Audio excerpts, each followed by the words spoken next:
नमस्कार, आपका स्वागत है। मैं हूं मनीषा गुप्ता और सोने की चमक लगातार बढ़ती जा रही है। अगर हम एमसीएक्स पे देखें तो इस हफ्ते सोने ने ऑल टाइम हाइज बनाया है 60,445 रुपए का। बाजार तो यहां पर यह भी अटकलें लगा रहा है कि यहां पर 75,000 का भाव भी देखा जा सकता है आने वाले सालों में। वहीं चांदी भी 70,000 के ऊपर कारोबार कर रही है और अब यहां पर भावों की बात की जाए तो लगता है कि ऑल टाइम हाइज 1 लाख रुपए तक पहुंच सकते हैं। तो कब तक सोने चांदी में इस तरह की तेजी देखने को मिलेगी? निवेश के हिसाब से आपकी क्या स्ट्रैटेजी रहनी चाहिए?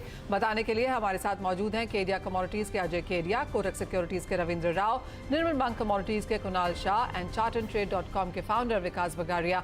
आप सभी का कार्यक्रम में स्वागत है। कुणाल, सोने से यहां पर शुरुआत कर लेते हैं और अच्छी खासी तेजी यहां पर बरकरार है। $2,000 पर आउंस के लेवल्स हमने फिर से बनते हुए देखे हैं। बाजार अब यहां पर नए हाइज की बात तो कर ही रहा है मिड ईयर तक, लेकिन अगर एक लंबे समय के लिए यहां पर इन्वेस्ट करना हो, एक डायरेक्शनल ट्रेड की बात की जाए तो कहां देखते हैं आप सोने को?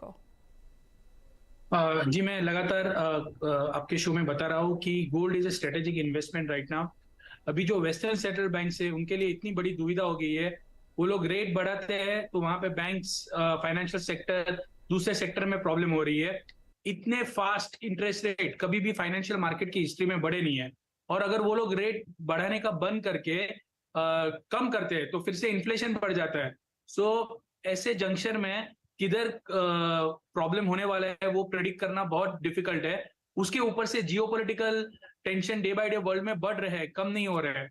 सो ऐसे हालत में gold is must in your portfolio. So मैं आपको $2,000 पे, which is we are nearly at all time high, फिर भी मेरा मानना, स्ट्रॉन्ग मानना है कि आने वाले 2-3 साल तक ये जो बुल रन है वो कंटिन्यू रह सकता है और गोल्ड के प्राइस में आपको काफी अच्छा इजाफा मिल सकता है।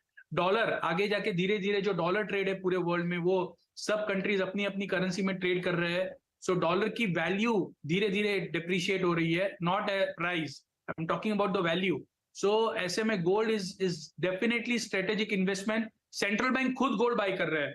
सो गोल्ड के प्राइसेस ऊपर जाने वाले हैं। 2150 कंजर्वेटिवली ये साल में आपको देखने मिलेगा कॉमेक्स, और इंडियन रुपी टर्म्स में अगर आप that should translate into with rupee at even at 81, I see 63-64,000 इतना कंजर्वेटिवली लग रहा है। और नेक्स्ट साल भी 10% रिटर्न देने की क्षमता गोल्ड रख रहा है। सो ये साल, नेक्स्ट साल, दोनों साल में आप अगर गोल्ड होल्ड करके रखते हैं तो कंजर्वेटिवली आपका 15 से 20% रिटर्न आपको गोल्ड ही दिला सकता है। लंबी अवधि का बड़े बड़े टारगेट्स देना मैं प्रीफर नहीं करूंगा, but even 20% in today's time is not bad. Absolutely, अच्छी खासी तेजी यहां पर देखने को मिली है। और जैसे आपने कहा कि बाकी करेंसीज में भी हमने यहां पर ऑल टाइम हाइज बनते हुए देखे, तो सिर्फ इंडियन मार्केट्स ही नहीं, इसी हफ्ते में दुबई में, ऑस्ट्रेलिया में, यूके में भी हमने गोल्ड को ऑल टाइम हाइज यहां पर बनाता हुआ देखा है। डॉलर में जिस तरह की गिरावट है उसका फायदा यहां पर बनता हुआ नजर आया। रविंद्र, आप कैसे देखते हैं सोने को? आप भी इतने ही बुलिश हैं और किस तरह के टारगेट्स आप इस साल के अंत तक, अगले साल तक बनता हुआ देखेंगे?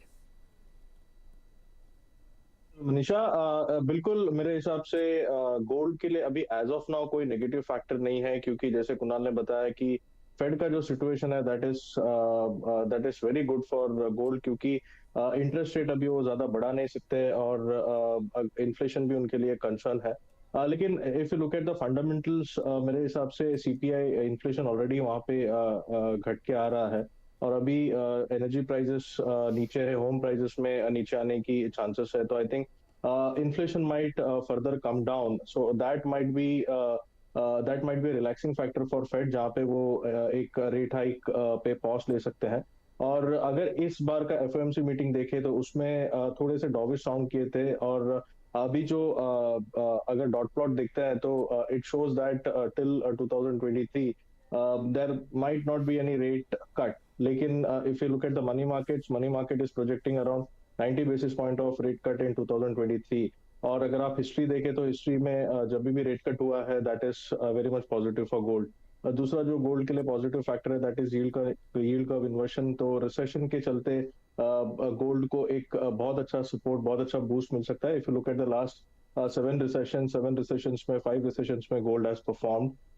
इसके अलावा जो फेड के लिए कंसर्न था विच इज वेज इन्फ्लेशन, अगर आप प्रॉपरली लेबर डेटा देखें तो जो रिपोर्ट्स बढ़ के आ रहे हैं that is not how it is looking. Actually आप मैन्युफैक्चरिंग एम्प्लॉयमेंट देखें तो वो कंटिन्यूस गिर रहा है।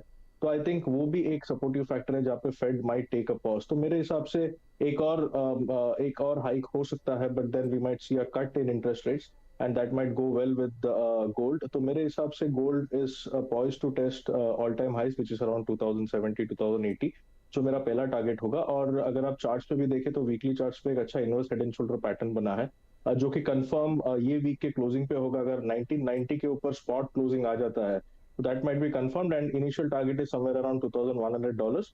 लेकिन अगर पूरा इनवर्स हेड एंड शोल्डर का पैटर्न का टारगेट देखें तो अराउंड $2300 का आ रहा है, which translates to around 66-67,000 on MCX। तो मेरे हिसाब से we are set for a new bull rally in gold, और इमीडिएट टारगेट $2100 का होगा, उसके बाद $2300 तक के एक्सटेंशन हो सकता है। ऑलराइट, यानी कि नए हाइज यहां पर सोने में बनते हुए नजर आ रहे हैं। अजय, आपके क्या टारगेट्स रहेंगे और इंडियन मार्केट्स में आप इसे कैसा बनता हुआ देखेंगे, क्योंकि अब ये माना जा रहा है कि यूएस फेड की तरफ से शायद एक ही और इंटरेस्ट रेट हाइक देखने को मिले, जो कि शायद 25 बेसिस पॉइंट की हो, और बाजार अब इस चीज़ को भी रिएक्ट कर रहे हैं कि यूबीएस एंड क्रेडिट स्विस जो है उनका रशियन जो कनेक्शन है वो भी यहाँ पर देखा जा रहा है। जो लेटेस्ट लेग अप है वो शायद वहाँ से सोने के लिए इस हफ्ते में आया। गुड इवनिंग मंजिल।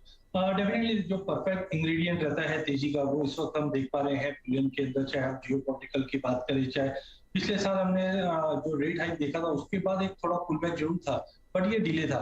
एक चीज मैं ये देख रहा हूँ कि 2008 का और 2011 के बीच में जो रैली अप आया था वैसा ही सिनेरियो इस वक्त हम 2022 से देख रहे हैं। अगर ध्यान दो $150 के करीब की तेजी हमने 2008 फरवरी में देखी थी और 2022 के अंदर हमने मार्च में देखा था 130 की। तो 8 महीने के बाद जो रैली अप स्टार्ट हुआ था और $680 से 1920 तक का एक जंप आया था। अगर उसी चीज को अगर हम लोग यहाँ पे देखते हैं तो I think gold can go anywhere towards let's say 24-2500 तो बैर मिनिमम है। बिकॉज करंटली भी अगर हम देखें तो जिस से इंटरेस्ट रेट हाइक का जो सिनेरियो बना हुआ था वो पूरा पिछले हफ्ते के मीट के बाद हमने टर्न अराउंड होते हुए देखा। और जो ये क्राइसिस है ये कोई ओवरनाइट खत्म होने वाले क्राइसिस नहीं है, हमने पहले भी देखे हैं ऐसे, चाहे हम 2008 की बात करें तो एक कैस्केडिंग इफेक्ट रहता है। तो आई थिंक अगले 1-1.5 साल तक कंटिन्यू इसमें जंप रहेगा। साथ में हम देखें सेंट्रल बैंक की बाइंग है, फिजिकल बाइंग भी हमने धीरे धीरे इम्प्रूव देखी। अदर असेट क्लास के अंदर जिन से नेगेटिव रिटर्न बनने चालू हो चुके हैं, लोगों का ध्यान जो है वो गोल्ड की तरफ आता हुआ दिखाई दे रहा है। तो टाइमिंग मुझे लगता है कि मार्केट में वॉलिटिलिटी काफी बढ़ती हुई दिखाई देगी। ऑलरेडी हमने पिछले 6 महीने में लगभग अक्टूबर में $1600 से 2000 तक की तेजी भी देखी है, फिर गिरावट, फिर तेजी। तो तेजी मंदी और बढ़ते हुए दिखाई देगी। बट इन ऑल अगर हम बात करें अगले 1 साल के पर्सपेक्टिव से तो मुझे लगता है 2200-2250 का एक अचीवेबल टारगेट रहेगा। डोमेस्टिक मार्केट पे पहले हमने 62,000 का टारगेट लेके चल रहे थे, बट जिस दिन से जियोपॉलिटिकल टेंशन और साथ में क्राइसिस जो बढ़ते जा रहा है, आई थिंक कंजर्वेटिवली भी अगर हम जाते हैं तो 64 से 65,000 का लेवल डोमेस्टिक मार्केट पे देखने मिल सकता है। डॉलर इंडेक्स में भी जैसे रविंद्र ने कहा एक हेड एंड शोल्डर पैटर्न भी बन रहा है। अगर 101 के नीचे जाता है तो और ज्यादा पेन हम डॉलर में आते हुए देख पाएंगे। तो सबको सम अप करते हैं तो डेफिनेटली गोल्ड डोमेस्टिक मार्केट मुझे लगता है 65,000 कंजर्वेटिवली दिखा सकता है, जबकि इंटरनेशनल में 2200 से 2250 का एक टारगेट हम देख पाएंगे। वहीं चांदी की अगर बात करें तो चांदी अभी तक काफी अंडर